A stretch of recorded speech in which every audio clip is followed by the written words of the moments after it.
The Garden of Eden is like your home when you have a 3-year-old, and your home is full of kid toys and squeaky toys, and every room is floor-to-floor toys.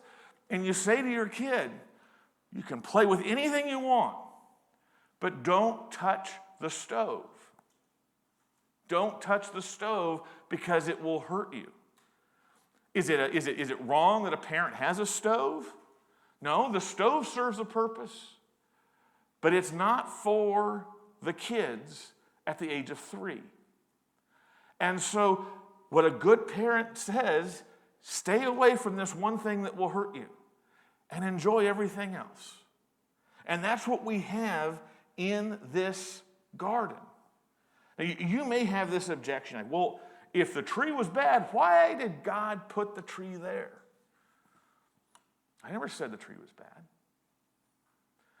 The tree was off limits to the man. And we don't know how long it was to be off limits.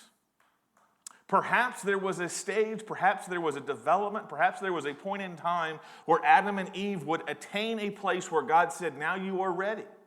We don't know that. The story gets interrupted way too early. But what we do know is that just because it is there, just like we have a stove in our house, does not mean that it is bad. It means that it was not for the man at the time that he gave this command.